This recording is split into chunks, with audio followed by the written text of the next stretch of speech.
नमस्कार दोस्तों, कैसे हैं आप लोग? तो स्वागत है हमारे इस नए वीडियो में।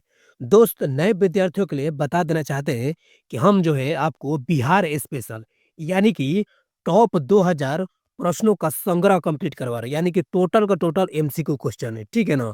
और ये 2000 प्रश्न जो है ना, आप बिहार का ना किसी भी एग्जाम को तैयारी कर रहे हो, जैसे में बीपीएससी हो गया जो कि अभी हाल ही में होने वाला है, बिहार एसआई हो गया, बिहार एसएससी हो गया, बिहार पुलिस हो गया, बिहार सीजीएल हो गया, यानी कि बिहार यानी कि राज्य स्तरीय किसी भी परीक्षा की आप तैयारी कर रहे हो ना दोस्त, एक बार इस 2000 सीरीज को कंप्लीट कर लीजिए। फिर जब आप एग्जाम हॉल में बैठिएगा ना, तो आपको कोई भी क्वेश्चन ना नया नहीं लगेगा। क्यों? क्योंकि इसमें जो है आपको पहले तो हम आपको पी-वाई-क्यू पूरा कंप्लीट करवा रहे हैं, प्लस पॉइंट जितना वीवीआई क्वेश्चन बन सकता है ना, जितना वीवीआई क्वेश्चन बन सकता है, सब को सब इसमें इंक्लूड किया गया है। ठीक है ना? यानी कि मोस्ट इंपोर्टेंट क्वेश्चन भी इसमें पूरा कंप्लीट करवा दिया गया है। तो सोचिए कहीं से भी क्वेश्चन आपको छूटने वाला नहीं है। ठीक है ना दोस्त?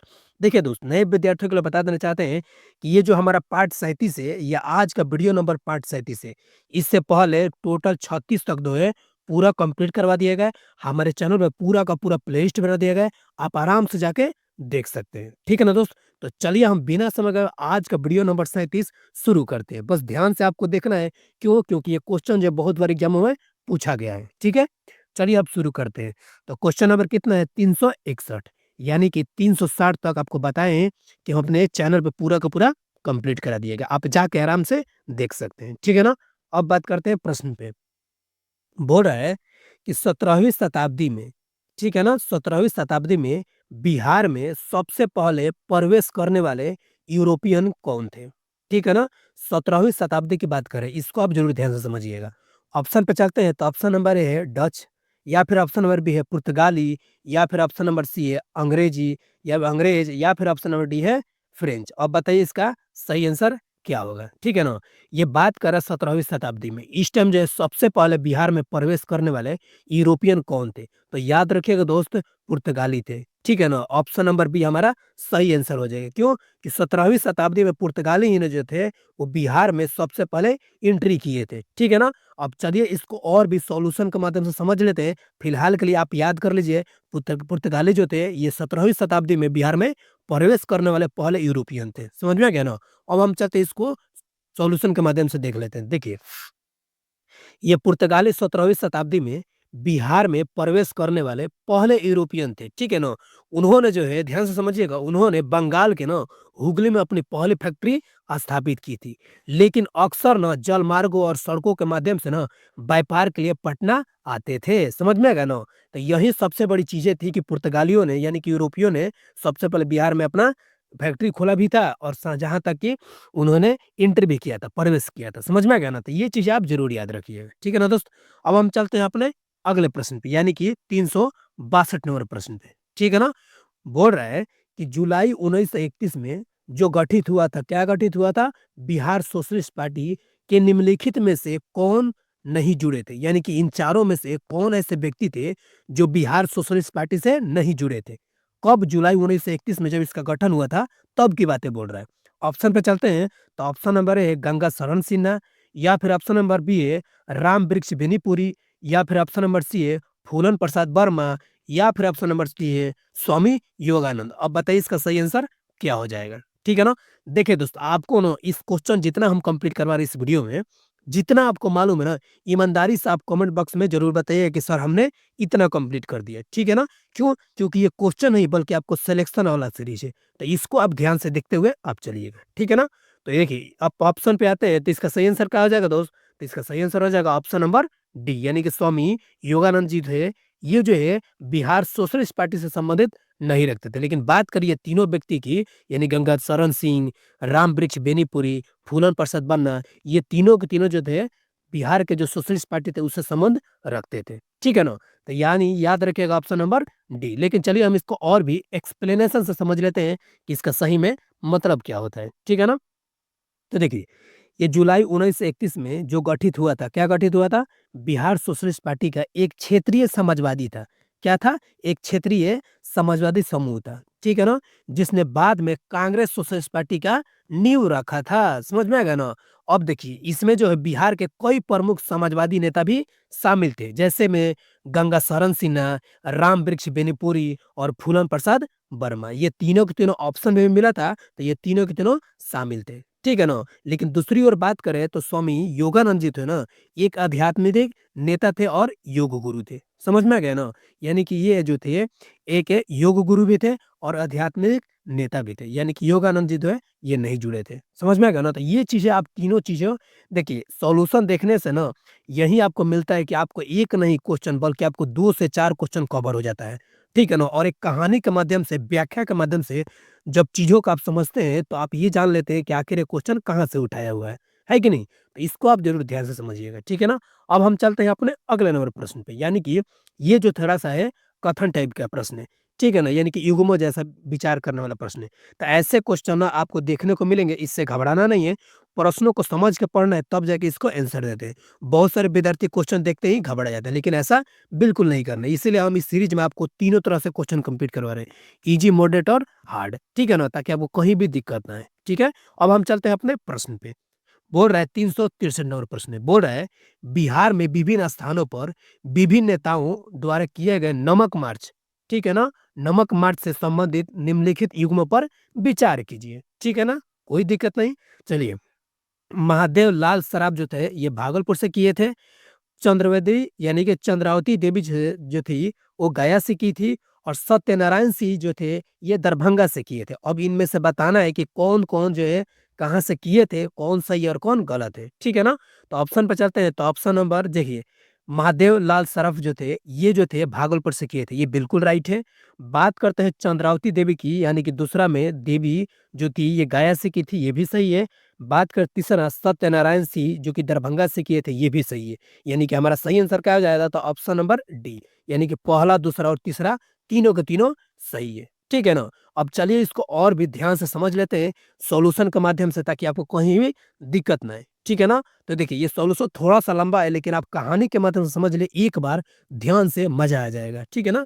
तो देखिए देखिए हमारा नेशनल लेवल पर देखा जाए तो 12 मार्च 1930 को गांधी जी को दांडी यात्रा पर प्रारंभ किए थे। कब किए थे? 12 मार्च 1930 को जो है गांधी जो है दांडी यात्रा की प्रारंभ किए थे, ठीक है ना?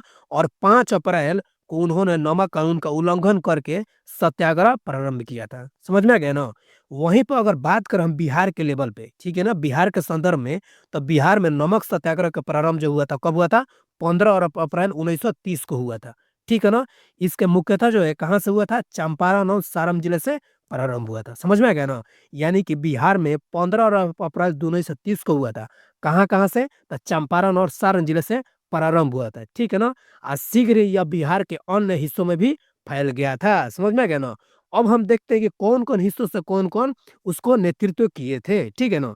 तो देखिए पटना में जो है जगत नारायण लाल किए थे, सारण में गिरीश तिवारी किए थे, मुजफ्फरपुर में राम दयालु सिंह किए थे, भागलपुर में महादेव लाल सराफे किए थे और गया में चंद्रावती देवी किए थे और दरभंगा में सत्यनारायण सिंह ने किए थे, ठीक है ना? इस आंदोलन को ना अपना नेतृत्व प्रदान किया गया था, समझ में आया ना? देखिए, ये जितना हम नाम बताए हैं ना दोस्त, इनको आप ज़रूर याद रखिएगा, ठीक है ना? क्यों? क्योंकि ये नाम बताने के पीछे यही वजह है कि आपको बार-बार इन नामों से क्वेश्चन बिल्कुल ही उठाता है, खासकर बीपीएससी में बहुत बार क्वेश्चन उठाया है, ठीक है ना? आपको मालूम है कि बीपीएससी में लगभग 30 से 35, ठीक है ना? लगभग 30 से 35 करंट अफेयर को मिला के पूछता है आपको बिहार स्पेशल से, ठीक है ना? सिर्फ 30 से 35 जो है पूछता है जो है बिहार स्पेशल से, तो आप ना इसको ध्यान से पढ़िएगा। इसीलिए ना हम बोलते हैं इसको बार-बार आप रिवीजन जब कीजिएगा ना, तो आपके दिमाग में बैठ जाएगा। इसीलिए हम आपको टेलीग्राम को जो है ना डिस्क्रिप्शन में लिंक दे देंगे। ये पीडीएफ जो है आपको फ्री में अवेलेबल करा दिया जाता है इस टेलीग्राम पे। तो आपको रिवीजन करने में ना आसानी होगा। ठीक है ना? अगर आपको ज़रूरत है तो जॉइन कर सकते हैं, नहीं तो कोई दिक्कत नहीं, आप वीडियो के माध्यम से भी कंप्लीट कर सकते हैं। ठीक है ना दोस्त? अब हम चलते हैं अपने अगले प्रश्न पे, यानी कि यहाँ तक तो आपको कंप्लीट हो गया। अब बात करते हैं 364 नंबर प्रश्न, ध्यान से देखिएगा। बोल रहा है कि निम्नलिखित में से कौन जो थे, ठीक है ना, जयप्रकाश नारायण की सब साहित्यिक कृति नहीं है, यानी कि ये जो भी 4 कृतियाँ हैं, ठीक है ना, इनमें से कौन जो है जयप्रकाश नारायण की नहीं है, ठीक है ना? ऑप्शन पे आ जाए तो कारावास की कहानी, यानी कारावास की कहानी। ऑप्शन नंबर बी है संपूर्ण क्रांति। ऑप्शन नंबर सी है लोक स्वराज्य और ऑप्शन नंबर डी है भारत विभाजित।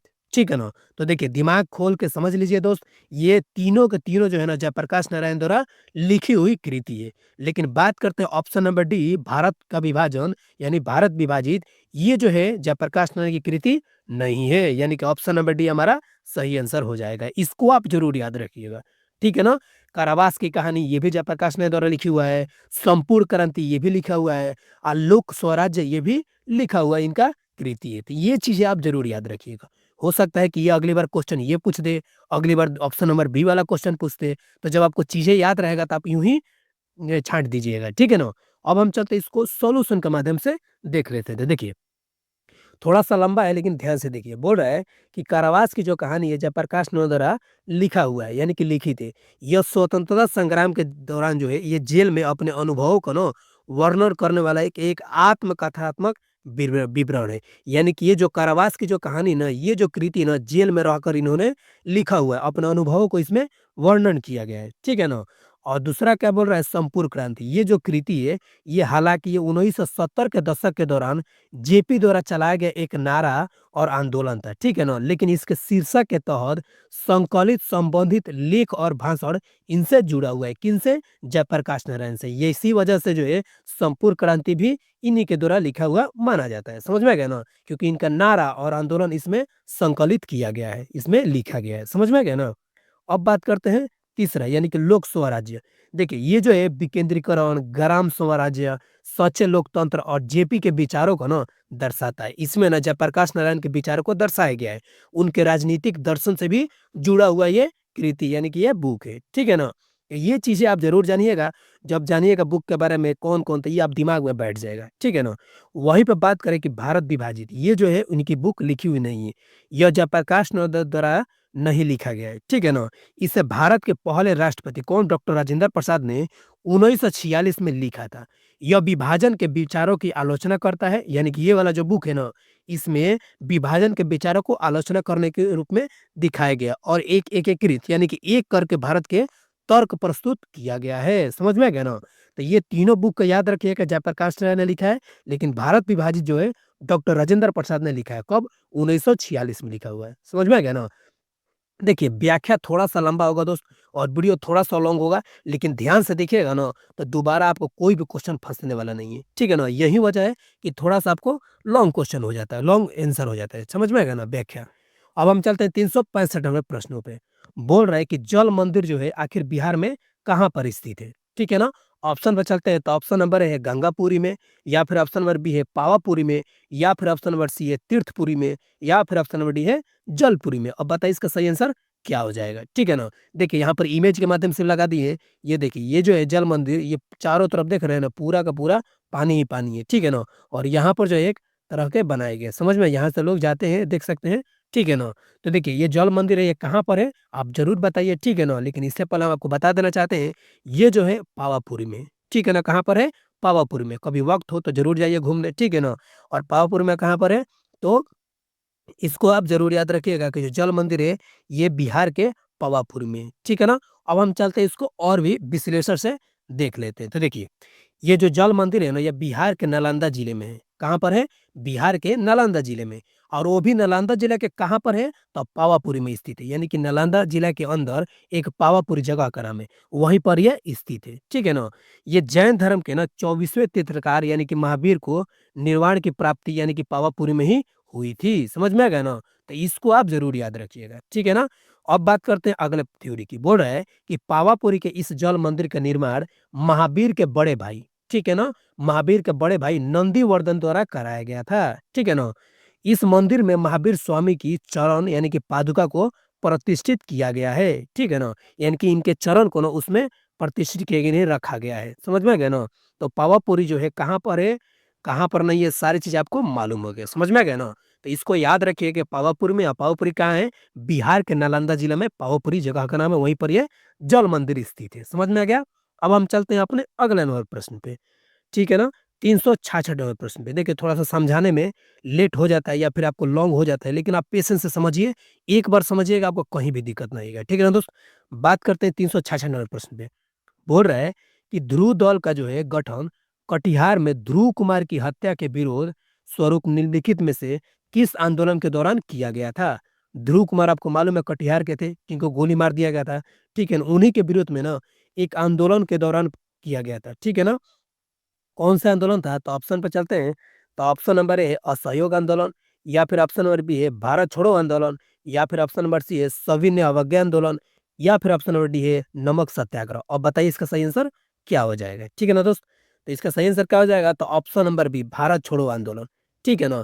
देखिए भारत छोड़ो आंदोलन है कि इनकी हत्या के विरोध में ना भारत छोड़ो आंदोलन के रूप में इस आंदोलन के दौरान किया गया था, ठीक है ना? यानी कि इसी में भी जो है ना भारत छोड़ो आंदोलन के अंतर्गत ही ध्रुव की हत्या का विरोध भी किया गया था। इसको आप ज़रूर याद रखिएगा, समझ में आ गया ना? अब हम चलते हैं इसको और भी सॉल्यूशन के माध्यम से देख ले। तो देखिए, ये जो है ध्रुव दल का गठन जो है कटिहार में ध्रुव कुंडू की हत्या के पश्चात भारत छोड़ो आंदोलन के दौरान किया गया था। इसको आप ज़रूर याद रखिएगा, ठीक है ना? इतना व्याख्या काफ़ी है, जिस प्रश्न के लिए जितना बनता है उसके लिए हम पूरा कंप्लीट करवा दें। इसके लिए आप निश्चिंत रहिए, ठीक है ना? तो इसको आप ज़रूर याद रखिएगा। भारत छोड़ो आंदोलन के दौरान जो है कटिहार में एक गठन किया गया था, ठीक है ना? ध्रुव कुंडू की हत्या के पश्चात जो है भारत छोड़ो आंदोलन के दौरान किया गया था। इसको आप ज़रूर याद रखिएगा। ये ध्रुव से ना बहुत बार क्वेश्चन पूछा हुआ है, ठीक है ना? अब हम चलते हैं अपने अगले नंबर प्रश्न पे, यानी कि 366 नंबर प्रश्न पे, ठीक है ना? बोल रहा है कि बिहार में निम्नलिखित में से आखिर कौन-सा स्थान है, जहाँ पर भगवान बुद्ध के ज्ञान की प्राप्ति से जुड़ा हुआ है? ठीक है ना? ऑप्शन पे चलते हैं, तो ऑप्शन नंबर ए है राजगीर है, या फिर ऑप्शन नंबर बी है वैशाली है, या फिर ऑप्शन नंबर सी है बोध गया, या फिर ऑप्शन नंबर डी है केसरिया। अब बताइए इसका सही आंसर क्या हो जाएगा? क्वेश्चन काफ़ी बेहतरीन है, इसीलिए आप इसको ध्यान से समझिएगा, ठीक है ना? तो देखिए इसका सही आंसर क्या हो जाएगा? तो ऑप्शन नंबर सी बोध गया। ये तो आपको मालूम है कि भगवान बुद्ध की जो है ज्ञान की प्राप्ति कहाँ पर हुआ था? तो इसका सही आंसर क्या हो जाएगा? तो ऑप्शन नंबर सी यानी कि बोध गया में हुआ था, ठीक है ना? यानी कि ये जो ज्ञान की प्राप्ति से कहाँ से जुड़ा हुआ है? तो बोध गया से जुड़ा है। ऑप्शन नंबर सी याद रखिएगा, ठीक है ना दोस्त? अब हम चाहते हैं इसको और भी सॉल्यूशन के माध्यम से देख लेते हैं। देखिए, गया जिला में स्थित बोध गया, कहाँ पर है ये बोध गया? गया जिला में है, गया में। यानी कि ये जो बिहार है, ठीक है ना? ये बिहार के ये जो नक्शा है बिहार के, तो बिहार के ये वाला जो एरिया है ना, ये वाला एरिया, यहीं पर गया जिला है। और यहीं पर जो है ना, यहीं पर जो है बोध गया है। और यहीं पर भगवान बुद्ध की जो है ज्ञान की प्राप्ति हुआ था, ठीक है ना? अब हम चलते हैं अपने थ्योरी पे। तो बोल रहा है कि गया जिले के स्थित बोध गया में वह स्थान है जहाँ पर सिद्धार्थ गौतम, यानी ज्ञान प्राप्ति से पहले वो सिद्धार्थ गौतम थे, और ज्ञान प्राप्ति के बाद वो गौतम बुद्ध के नाम से जानने लगे, ठीक है ना? भगवान गौतम बुद्ध के नाम से। तो सिद्धार्थ गौतम को 6ठी शताब्दी ईसा पूर्व के आसपास बोधि वृक्ष के नीचे, कहाँ पर? बोधि वृक्ष के नीचे ज्ञान की प्राप्ति हुआ था, ठीक है ना? इस स्थान पर बना बोधि मंदिर यानी कि महाबोधि मंदिर यूनेस्को के विश्व धरोहर स्थल पर और एक प्रमुख बौद्ध तीर्थ स्थल भी है। समझ में आ गया ना? देखिए ये जो मंदिर है ना, महाबोधि मंदिर, ये यूनेस्को में भी शामिल है। समझ में आ गया ना? ठीक है ना? और इसे बौद्ध धर्म का सबसे पवित्र स्थान माना जाता है। क्या माना जाता है? सबसे पवित्र स्थान माना जाता है। और यह दुनिया भर में पर्यटकों और तीर्थयात्रियों को लो आकर्षित करता भी है। समझ में है ना? आपको मालूम है कि बहुत सारे लोग ना यहाँ पर घूमने-फिरने भी आते हैं। ठीक है ना? कहाँ पर? बोधगया में। ठीक है ना? यहाँ पर मंदिर है एगो, महाबोधि मंदिर, ठीक है ना? यहाँ पर घूमने के लिए काफ़ी लोग तीर्थयात्री, पर्यटक लोग भी घूमने-फिरने आते हैं। तो ये मेनली इसका व्याख्या था, इसको आप समझ लीजिएगा, ठीक है ना? अब हम चलते हैं अपने अगले नंबर प्रश्न पे, यानी कि 368 नंबर प्रश्न पे। बोल रहा है कि दुनिया का सबसे बड़ा स्तूप, ठीक है ना? जिसे सम्राट अशोक ने बनवाया था, बिहार में निम्नलिखित में से किस स्थान पर स्थित है? ठीक है ना? ऑप्शन पे चलते हैं, तो ऑप्शन नंबर ए है राजगीर में है, या फिर ऑप्शन नंबर बी है वैशाली में है, या फिर ऑप्शन नंबर सी है केसरिया में है, या फिर ऑप्शन नंबर डी है पुनौरा धाम में है। और बताइए इसका सही आंसर क्या हो जाएगा? ठीक है ना? तो बिना समय गवाए एकदम बिना हिचकिचाए याद रखिएगा, ये जो सबसे बड़ा स्तूप है, जो कि इस अशोक सम्राट के द्वारा बनाया गया था, ये कहाँ पर है? केसरिया में है, ठीक है ना? और केसरिया कहाँ पे है? तो चंपारण में है। कहाँ पे है? चंपारण में। इसको आप ज़रूर याद रखिएगा, ठीक है ना? चंपारण में, ठीक है ना? अब हम चाहते हैं इसको और भी हिंदी माध्यम में सॉल्यूशन के माध्यम से देख लेते हैं। देखिए, ये पूर्वी चंपारण जिले में स्थित केसरिया स्तूप को दुनिया का सबसे बड़ा स्तूप माना जाता है, यानी कि बौद्ध स्तूप माना जाता है। यह जो है ना, मौर्य काल का है। कौन-सा बौद्ध स्तूप जो है, ये मौर्य काल का है, और माना भी जाता है कि इसका निर्माण का विस्तार सम्राट अशोक ने करवाया था। समझ में आ गया ना? नेक्स्ट थ्योरी की बात करते हैं। यह जो जगह है, यानी कि यह स्थल जो है, अत्यधिक धार्मिक और पुरातात्विक महत्व रखता है। ये तो आपको मालूम ही है, ठीक है ना? और बिहार के बौद्ध पर्यटकों यानी कि सर्किट का एक महत्वपूर्ण हिस्सा भी है। बिल्कुल, देखिए जहाँ-जहाँ गौतम बुद्ध के से जुड़ी हुई ज्ञान की प्राप्ति हो या फिर आपको मान लीजिए वहाँ पर स्तूप हो, जितनी भी चीज़ें जुड़ी हैं ना वहाँ पर पर्यटक लोग तो काफ़ी भीड़-भाड़ वालों में आते हैं, देखते हैं और घूमते भी हैं। काफ़ी ज़्यादा लोग आते हैं, ठीक है ना? बाहर से। अगर उसको सही ढंग से करके रखा जाए तो आगे भी वो चीज़ें बरकरार रहेगी, है कि नहीं? तो इसको आप ज़रूर याद रखिएगा जो भी चीज़ें हम आपको इसमें कंप्लीट करवाएँ, ठीक है ना? अब हम चलते हैं अपने अगले नंबर प्रश्न पे यानी कि 369 नंबर सवाल पे। देखिए, बिना किसी समय बर्बाद किए पॉइंट टू पॉइंट हम आपको कंप्लीट कराते रह रहे हैं, ठीक है ना? तो दोस्त एक और बात बता देना चाहते हैं कि अगर आपको लग रहा है कि बिहार के किसी भी एग्ज़ाम के लिए आपको थोड़ा-सा चूक हो रहा है या फिर आप फ्रेशर हैं, कुछ नहीं जानते हैं, तो दोस्त इस चैनल को ना एक बार सब्सक्राइब कर कर रख लीजिए। क्यों? क्योंकि आपको ना बिहार से रिलेटेड या फिर कोई भी एग्ज़ाम हो, सेंट्रल का भी बहुत सारे क्वेश्चन कंप्लीट करवाएँगे, ठीक है ना? तो जब क्वेश्चन आपके लिए लेकर आएँगे ना, तो आपको कहीं भी दिक्कत नहीं, पूरे व्याख्या सहित पूरा कंप्लीट करवाया जाएगा, ठीक है ना? तो इस चैनल को ना बिल्कुल सब्सक्राइब करके रख लीजिए। आपके लिए बोला जा रहा है अगर आपके लिए ये इम्पोर्टेंट लग रहा है तो, ठीक है ना दोस्त? अब हम चलते हैं अपने प्रश्न पे बात करते हैं। बोल रहा है कि निम्नलिखित में से किस वर्ष जो है पुरुषोत्तम दास टंडन को बिहार प्रांतीय किसान सभा का अध्यक्ष चुना गया था? बिहार प्रांतीय सभा का अध्यक्ष चुना गया था, ठीक है ना? ऑप्शन पे चलते हैं तो ऑप्शन नंबर ए 1933 में चुना गया था या फिर ऑप्शन नंबर बी है 1934 में या फिर ऑप्शन नंबर सी है 1935 में या फिर ऑप्शन नंबर डी 1936 में। अब बताइए इसका सही आंसर क्या हो जाएगा? तो देखिए दोस्त याद रखिएगा ये जो पुरुषोत्तम पुरुषोत्तम दास टंडन जी है ये 1934 में ना बिहार प्रांतीय किसान सभा के अध्यक्ष चुने गए थे यानी कि चेयरमैन चुने गए थे। कब किए गए थे? तो 1934 में चुने गए थे। ठीक है ना? इसको आप ज़रूर याद रखिएगा, ठीक है? अब हम चलते हैं अपने व्याख्या को समझ लेते हैं। तो देखिए, क्या बोल रहा है कि पुरुषोत्तम दास यानी कि पुरुषोत्तम दास टंडन भारतीय स्वतंत्रता संग्राम में एक प्रमुख व्यक्ति थे, ठीक है ना?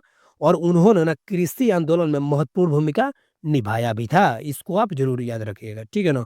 वो किसानों के लिए ना बहुत कुछ किया करते थे, ठीक है ना? अब नेक्स्ट पीढ़ी की बात करते हैं, तो 1934 में ना उन्होंने बिहार प्रांतीय किसान सभा का अध्यक्ष चुने गए थे। इस पद ने उन्हें स्वतंत्रता के लिए समर्थन जुटाने में मदद भी किए थे। क्यों? क्योंकि किसानों को जब उन्होंने काफ़ी मदद किए थे, तो जब उनकी बात हुई स्वतंत्रता के लिए जब समर्थन जुटाने में मदद कर रहे थे, तो उस टाइम बहुत सारे लोग उनका सहायता भी किए थे, ठीक है ना? और देश भर में किसान आंदोलन को मजबूत करने वाले महत्वपूर्ण भूमिका निभाए भी थे। समझ में आ गया ना? तो ये 1934 आप ज़रूर याद रखिएगा, जिसमें जो बिहार क्रांतीय किसान सभा का अध्यक्ष चुने गए थे। कौन? तो पुरुषोत्तम दास टंडन जी की बात किया जा रहा है। समझ में आ गया ना?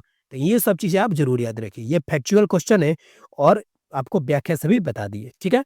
अब हम चलते हैं अपने अगले नंबर प्रश्न पे, यानी कि 370 नंबर प्रश्न पे। बोल रहा है कि बिहार के किस व्यक्ति को डॉल्फिन मैन ऑफ इंडिया कहा जाता है? यानी कि डॉल्फिन मैन ऑफ इंडिया के रूप में भी जाना जाता है। अब बताइए वो कौन ऐसे व्यक्ति हैं?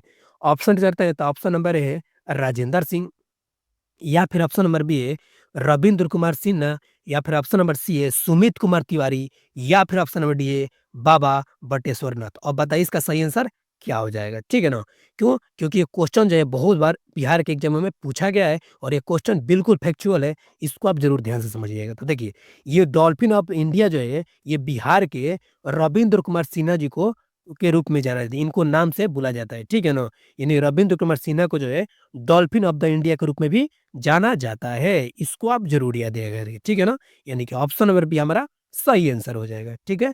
अब हम चलते हैं इसको और भी एक्सप्लेनेशन से समझ लेते हैं ताकि आपको कहीं भी दिक्कत ना आए। तो देखिए, ये जो रविंद्र कुमार सिन्हा जी थे, ठीक है ना?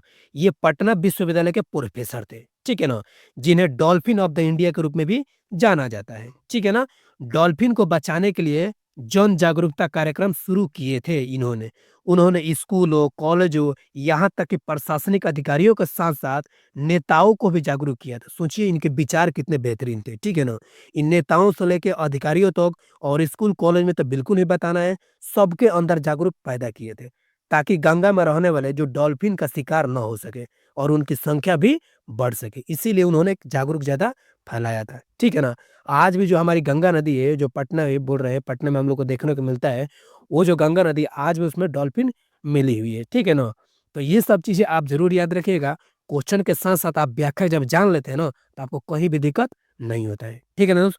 तो देखिए दोस्त आज का वीडियो जो है हम यहीं पर समाप्त किए और आज जो है हमने 300 कितना 70 क्वेश्चन पूरा कंप्लीट कर लिए। बता रहे हैं ना दोस्तों, अगर ये क्वेश्चन जितना हम करवा रहे हैं, अगर सच में आप ईमानदारी से कर लिए ना, तो जब बिहार की जगह बैठिएगा ना, तो आपको खुद मालूम चलेगा ये सीरीज़ आपके लिए कितना ज़्यादा बेनिफिशियल था। ठीक है ना दोस्त? एक और बात, इसका टेलीग्राम जो है, इसका जो पीडीएफ है हम टेलीग्राम पे भेज देते हैं। आप आराम से जाकर वहाँ पे रिवीजन कर सकते हैं डाउनलोड करके, ठीक है ना? आप लिंक भी है डिस्क्रिप्शन में भी लिंक दे दिए हैं, नहीं तो इस क्यूआर कोड भी स्कैन कर सकते हैं, ठीक है ना? ताकि आपको तैयारी में और मजबूती मिल सके। साथ ही साथ टेलीग्राम पे हम आपको करंट अफेयर से रिलेटेड जितनी भी चीज़ें हैं अपडेट करते रहते हैं, ठीक है ना? और ख़ासकर बिहार में जितनी भी वैकेंसी आती है ना, उसका भी आपको इस पे अपडेट कर दिया जाता है, ठीक है ना दोस्त? तो चलिए हम मिलते हैं फिर से नेक्स्ट वीडियो में, तब तक के लिए बाय।